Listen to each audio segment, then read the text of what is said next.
and welcome to another edition of the Archeryshack Shop Talk. I'm Jeremy. I'm TJ. This is podcast 62. Thanks for tuning in. We have cruised right along all the way for 62 weeks to chat with y'all. We got all kind of stuff to talk about today.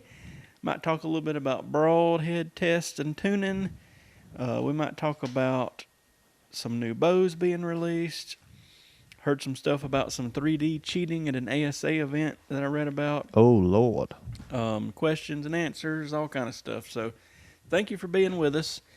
If it's your first time here, please click subscribe and click the little bell notification and all that, and you'll get notified when we come out with content. Usually we go live on Thursday night on YouTube, and then on Tuesday mornings we have a podcast that comes out, and as we can, we put out a video on Sunday evening, and that could be a bow review or us shooting a 3D tournament or whatever. So check us out. Let us know what we can do to make you happy, and we'll try to cover it or do it or whatever. So thank you for tuning in. Bows are starting to be dropped, and we'll be talking about that more on the live feed. We talked about a little bit last week, some of the stuff that's already came out, so be looking forward to that. We're just about, and I know I've said this before, but probably this week we will start building our broadhead test setup.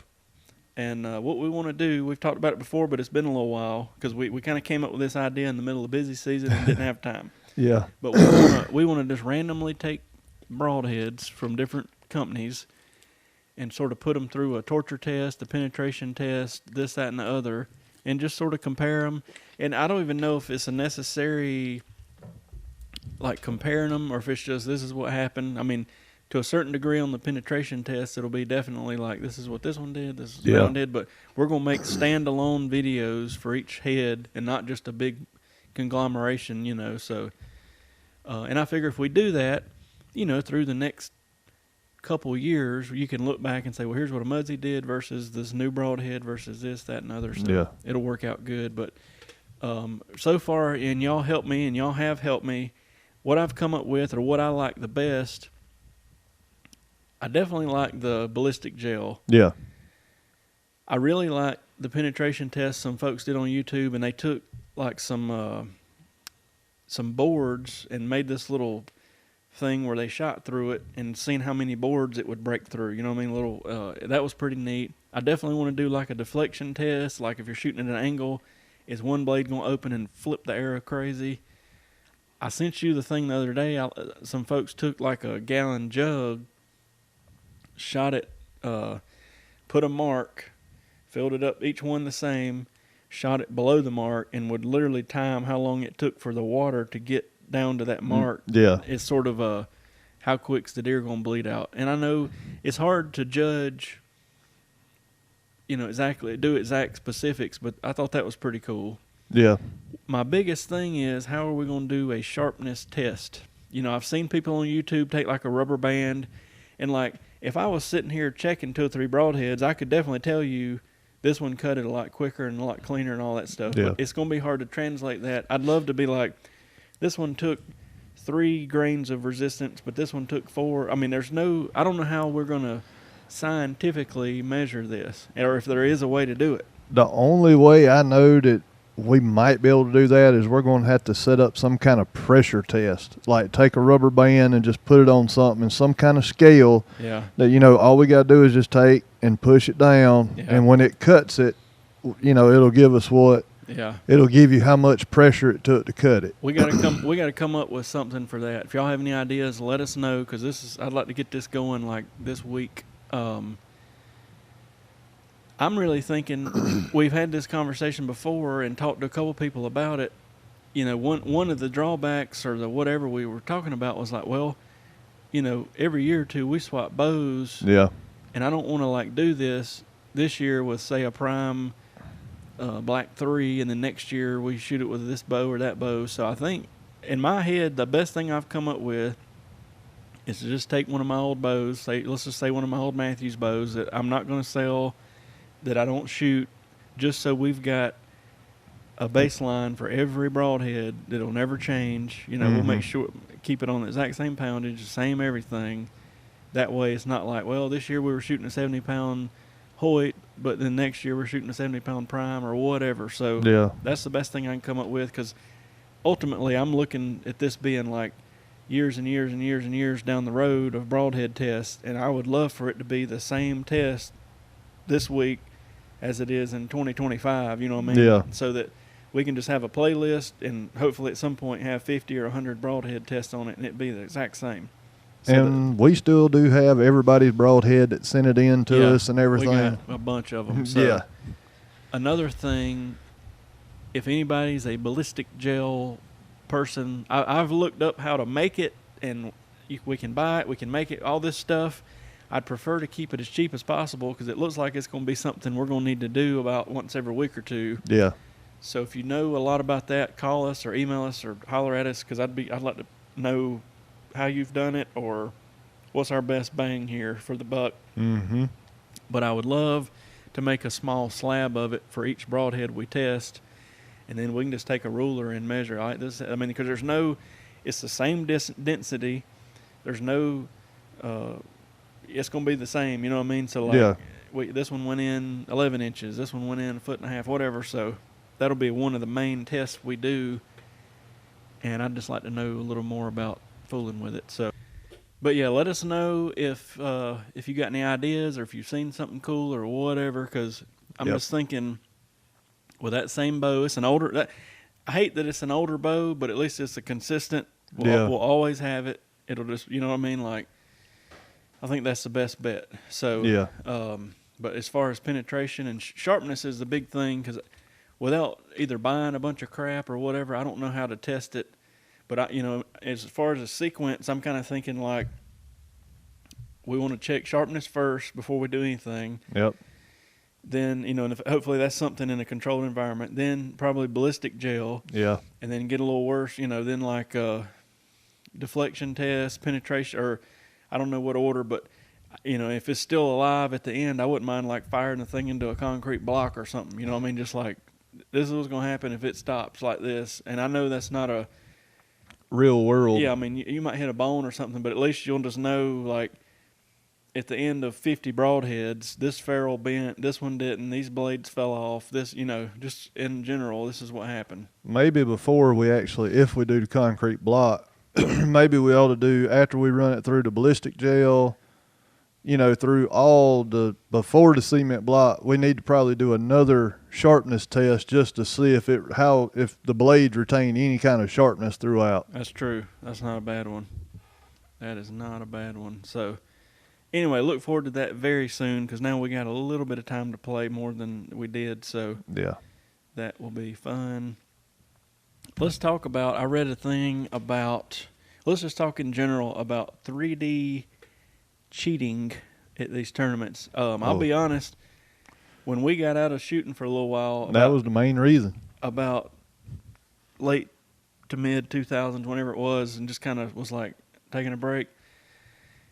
And I still see it. I just try to not let it get in my head, because I guess whatever, it is what it is, but it pisses me off. What'll happen, y'all, if you shoot 3D, you've seen it. You'll have a guy you halfway know, and us with the shop makes it worse, because we'll see them out here shooting. Yeah. And, and as a general group, they can't hit the broadside of a barn.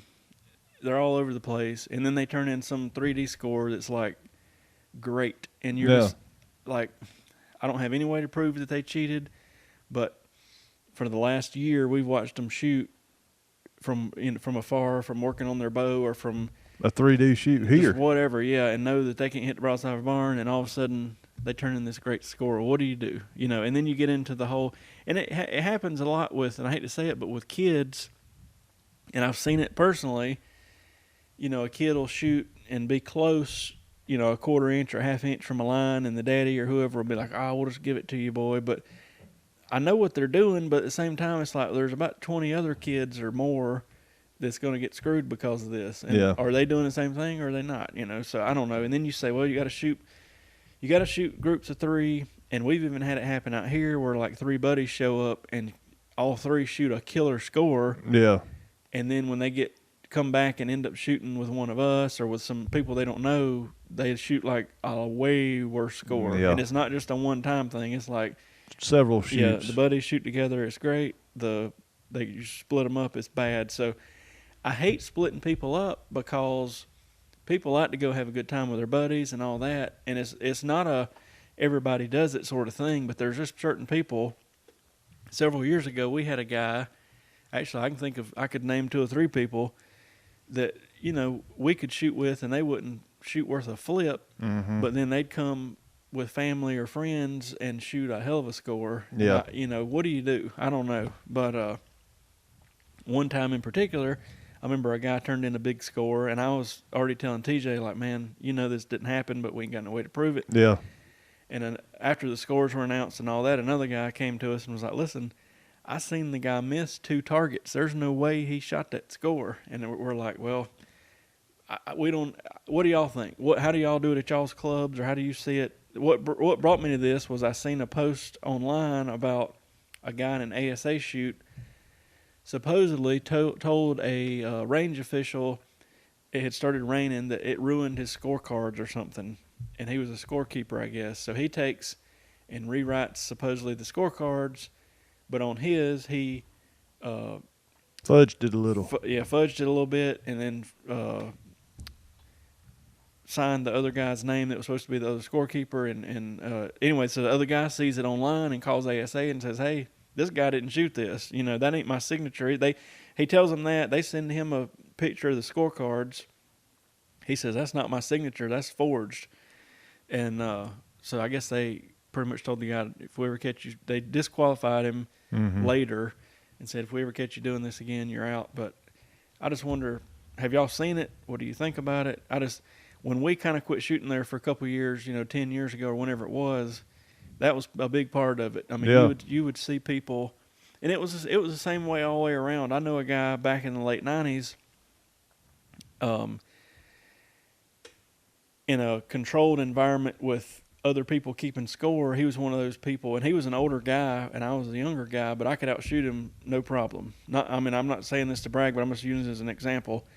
But they let us at a indoor team shoot. You didn't have to go on a certain night. They said as long as you got at least 2 people there, somebody else to sign your card, you can go any night. And this particular fella would go like the first 2 weeks on the regular night because you had to. Yeah. And then him and his son would start going on a random night by themselves, and his score went from being like a 280 to a 299. And this joker's turning in 299s and 300s. And I'm just like, this is not real. Anybody could stand there and watch him. He's not a 300 shooter, Mm-hmm. And then we'd get to like the last week, and he would go from his typical, what he was turning in of 299s and 300s with his son signing the scorecard, to a 270 or 280. And it's like, what are we going to do here? But I just had enough of that. And back when we got out of it, and like I said, this was one of the main reasons. And it was joked around that the straightest and sharpest arrow that's in your quiver is the pencil. Yeah. And people would say the pencil won that shoot. Yeah. It's just. And even people that I respect and have shot with, I try to call it like it is on like a line call. You know what I mean? Yeah. I don't care if it's me or who. I'm gonna say what I think.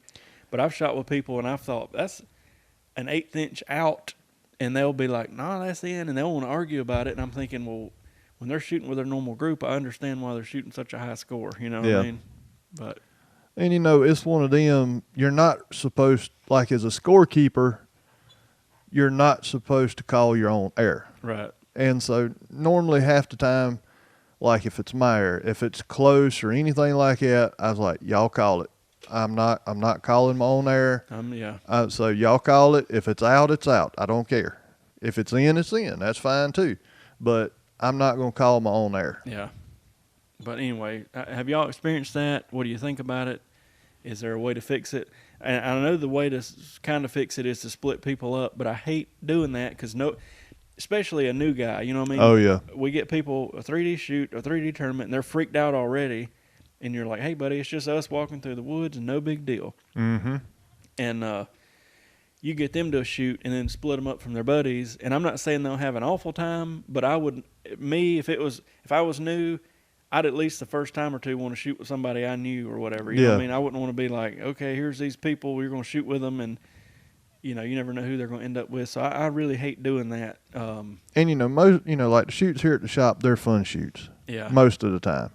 Now, if we do a money shoot or anything like that, then we do draw random teams. So that's the only way. If it's if there's any kind of that going on, then you're gonna split people up. But as far as a fun shoot, and we every once in a while we'll do trophies or something like that. But people are cheating for a $15 trophy. Yeah, I mean it's crazy. I mean, another example was locally in a traditional class. Some guys that we know very well that can shoot pretty good kept getting beat by this random guy, and nobody knew who he was of all the people we know. And finally, I guess they've seen him or found he was shooting by himself.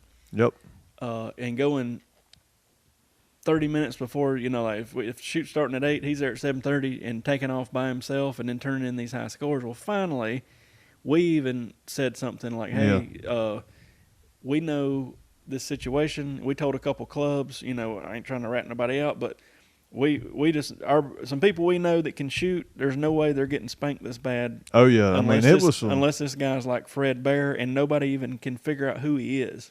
So it turns out he's shooting by himself, doing his own scorecard, getting in and out before anybody. So one club says, all right, buddy, when he comes in, you're going to have to get in with a group. And I kid you not, this guy dropped over 120 points like that. And they did that to him 2 or 3 times, and he went from being the number 1 shooter to the very last place shooter. Yeah. And I don't think they ever confronted him and was like, you're full of shit. But they just said, you're going to be shooting with somebody.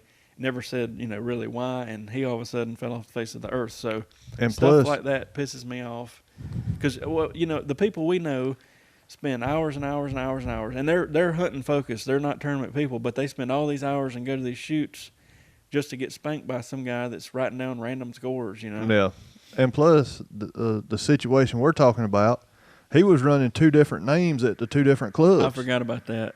I forgot all about that. He was running 2 different names, and as far as I know, that was the only 2 clubs he was going to. It was a mess, though. But we see stuff like that. Us kind of knowing a lot of people, we hear about it or we see it or whatever, and I don't know. Let's change the topic. Yeah. You brought this up. What's the best broadhead target? Yeah, we've got these big shot Titans in here. They're crossbow targets, but you can also shoot your regular bow into them as, with field tips and broadheads and everything. What broadhead target are y'all using out there? That way, if it's a very, very popular target, then maybe we can get some in the shop. And, that's one of our biggest things is trying to find a good broadhead target. We have found the best field point target there is. Hands down, it's the Big Shot Iron Man. Oh yeah. You can pull it out with 2 fingers. You can do that with a 400 and plus feet per second crossbow. Yeah.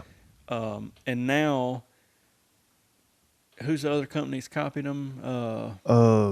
Crap. Big Dog? No. Or Spiderweb, I think. No, it ain't Spiderweb.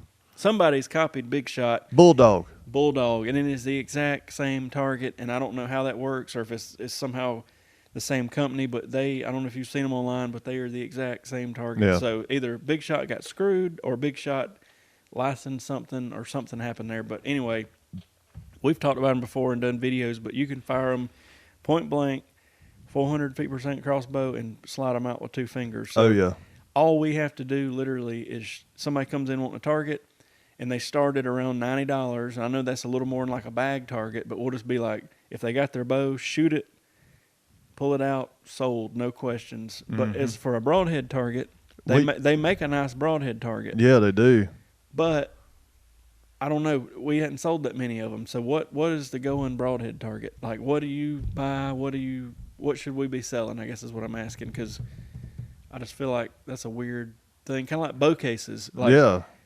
we've tried not millions, but a bunch of different bow cases, and it's like we can't figure out that one that everybody wants. We know? can't compete with the Cabela's and Bass Pros and Walmarts, basically. That's half of it, because it's like you got your cheap case, you got your soft case, and then you got your super high-end SKB, Lakewood, whatever case. Mm-hmm. So I don't know what to stock, or should we just stock them all? I don't know. But anyway, let us know your thoughts on that, especially the broadhead target. Yeah, that's been something that, and I had a cheap block before I bought at Cabela's myself, but from what I've experienced with the layered targets, the more you shoot it, it cuts the layers, and as you pull in layers, you see it pulling chunks out. It's convenient with those block targets because they're lightweight. And you can see them, but like you say, you're just chopping them chunks, and it's coming apart. So I don't know. Somebody had commented and said their lighted nocks are grouping different than their regular nocks, and that's an easy answer. Lighted nocks weigh a lot more, so that's what you need to be practicing with ultimately. I mean, I know you're spending some money on lighted nocks, but you might as well buy at least 6 of them or more and practice with them and hunt with them. Because if you if you practice with a regular nock and switch to your lighted nocks at like 40 yards, there's going to be a couple inches difference most likely. Let's see here. Somebody said they had an arrow break on release. What safety type of stuff would we recommend? Should he be wearing safety glasses? The best thing to do is to flex your arrows. Just take it and flex it real good. If you hear any kind of, what would you say, like a little snap or a stick crack, or it's almost like, it's hard to explain. Like the fibers are sliding against each other and crickling and popping, like a Rice Krispie looking thing. But and the other telltale sign is like if your nock is super loose, something's cracked in the back. Yeah, because people come in and be like, do I need to glue this nock in? It's just sliding, popping out. I'm like, look at it. Usually you can put a little bit of pressure on that nock and you'll see the crack pop up. And people shoot them like that. Don't do it. Yeah, don't. And plus, now it's a lot harder if your nock gets a crack or something, and it's a lot harder to see. So what I normally do for my tournament arrows, my hunting arrows, if I slap one or just hit another nock. If you shoot with TJ, he's going to slap your shaft. I normally will just jerk the nock out and put it in my pocket or something, because I do not want to be compromised on a nock being cracked. Well, I run black nocks anyway. So normally if it slaps or anything like that, I normally would just pull that out, and I've got a bag full of nocks, or a box full really. So when I get done shooting, I'll put my nock in there, and I'll put a little pressure on it, just make sure I didn't hit the carbon and crack it or whatnot. And if it's good and it's still snug, I know that air's good to go. Yeah, but check them. Nobody ever checks them. Check them. No. Crossbow bolts, arrows, whatever, because it's carbon. It will crack. It will explode. You don't want it to happen. But now that we're pretty much 100% carbon, nobody's hardly shooting aluminum other than a couple full metal jackets, with aluminum on the outside. I don't think average Joe ever checks his arrows. You know what I mean? It just blows up on him. But, man. And you also, too, we ran into this earlier this year with certain lighted nocks. They wasn't real tight fit, but they wasn't real loose. And he was actually practicing with his, and it derailed the bow. Mm-hmm. And we just had restrung it like 2 days before. And he come back in, and he called, and he's like, man, my bow derailed. And I'm like, okay, you just picked it up. And so, first I said, well, bring it in. We'll throw it back on, check everything out. And I think I was up here talking to him, and I had his air, and I could take that knot and just no pressure at all, pull it out. Mm-hmm. And I kept putting a little pressure on it. Couldn't find a crack or anything like that. But what it ultimately come down to was when he shot the air, that knot was not seated in the back of the air at all. I mean, it had, popped out a little bit when he shot, so it technically acted like the knock had broke, which it didn't break the knock, but so if that's the case, then yeah, you need to put a little dot of glue in there, but or wax work. Wax work. But yeah, just be careful because there's that's a lot of force. That's like one time I had one. There's a couple companies making them sort of now, but it's like a double click knock. Yes.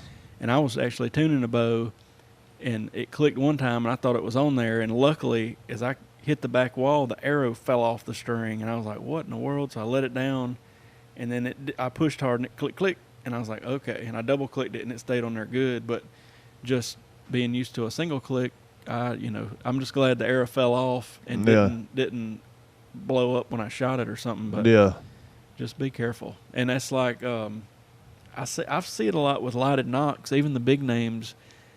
It seems like they open up a little bit as you shoot them a good bit. So, like, you probably just need to trash them. I mean, if it's opening up and ain't staying seated on the string, I mean, you don't want to be in the tree and that thing it goes, dook. Yeah, it either falls off or is barely on there by the time you get ready to shoot and something bad happens. You want it seated good. So, I know John that helps us, he had bought some of the Amazon lighted knocks, and it only took him a couple shots, and those jokers would not even stay on the string. So I had thought of, I guess he's going to send them back. I thought about doing a little video review.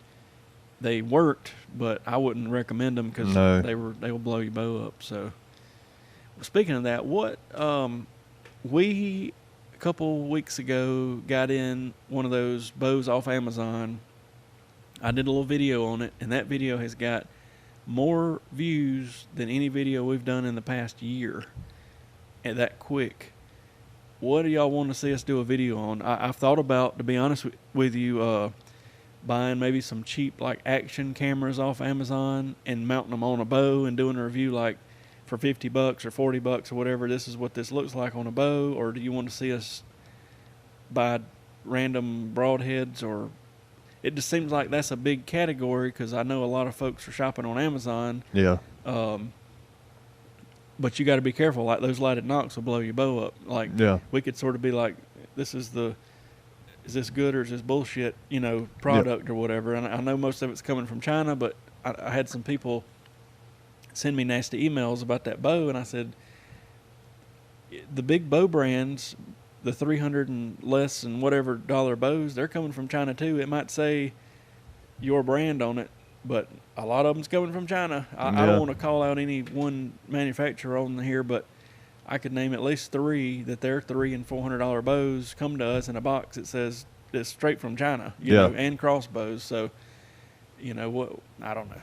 But anyway, just putting all that aside, I've thought about getting on there and looking up like the number one, this and that and the other for archery, us test it, and if it's a piece of crap, we say it's a piece of crap. Because that bow we got, I'll be honest, was not a piece of crap. And for that price point, I'd put it up against bows that were almost $200 more. But anyway, what do y'all think about that? Would you like to see that? And I know I'll get more emails saying, I'd never buy a Chinese archery product, but you probably already have. But and I know where you come from. I'm not going to buy it either. No. I'm gearing this toward like super duper newbie, never shot. And that's what I said in that video. This is a good bow for a kid or beginner. If you're looking for Matthews quality, get off this video. You know what I mean? So, anyway, just let me know what you think. Like I could just go through there and order some random archery stuff and say, hey, this is junk, or hey, this is okay, or this is great. So let me know. Go back a few years. This is a touchy subject.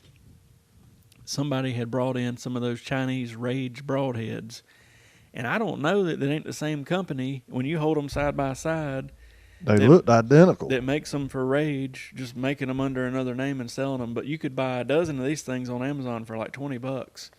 And a pack of Rages is $40 to $50 for 3. So this particular guy showing them to me, and I'm literally taking a pack of Rages off the wall and looking. I'm like, man, these things are almost the exact same, if not the same. He's like, I done shot 3 or 4 deer with them, hadn't had no trouble.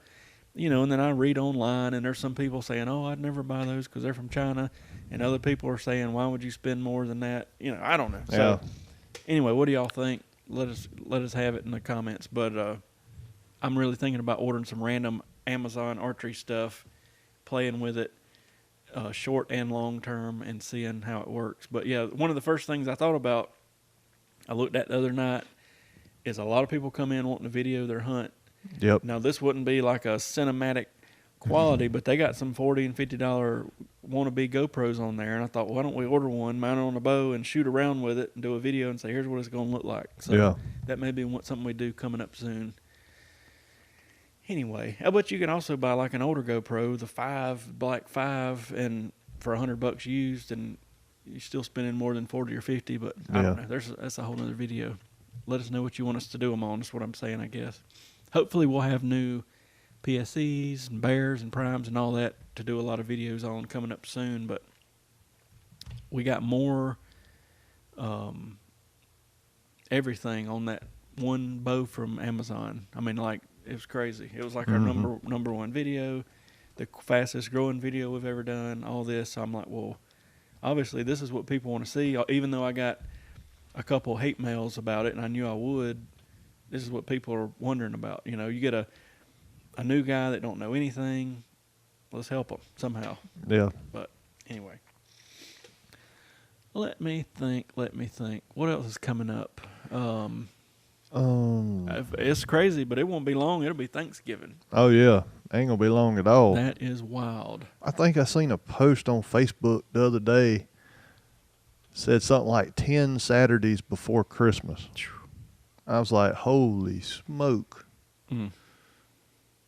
That's something else. Yeah, I'm like, oh man, I guess I better go start Christmas shopping. I'll tell you what, speaking of Amazon, the past 2 years in particular, I've probably ordered 90% of my gifts off of Amazon, you know, because it's convenient. You order it, it comes to the house in a couple of days. You don't have to go out and get in all the mess. And this year, I don't know what's going to happen with all this Corona. I've heard Black Friday may not exist. It may just be an online type of thing. That's what I'm hearing. I think Walmart has already started their sales. Really? They said they was going to do so many sales or something. I don't know. It'll be a wild year. It will. I do enjoy going out and looking at things, though. I mean, it's just like the archery shop debate. You know, you don't need a shop until you need somebody to work on something or like a dealer to order a part. And we always tell people we really don't. I don't treat anybody no different if you bought something on the internet and come in here to have us put it on. We're gonna charge you a couple bucks to set it up. Yeah.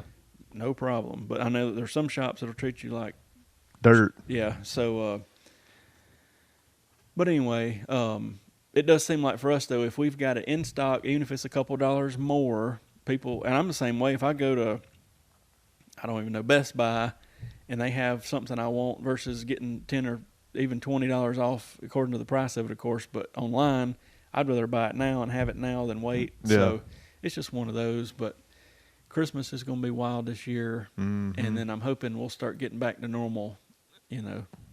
But anyway, we've been saying that for 6 months now. I know it. Anybody watching had the Corona? Just out of curiosity, let us know how it went. I know a few people. Most of them had a couple bad days, but no like big deals. Yeah. But we'll get off here, and we'll talk to y'all next week. Let us know what all you want us to talk about. In the comments would be just fine, or email it. We got all our contact stuff below, so call us, email us, text us. Get on Facebook, Friends of the Archeryshack. Any of that's fine. Yeah. And we will see y'all on the next one. See y'all.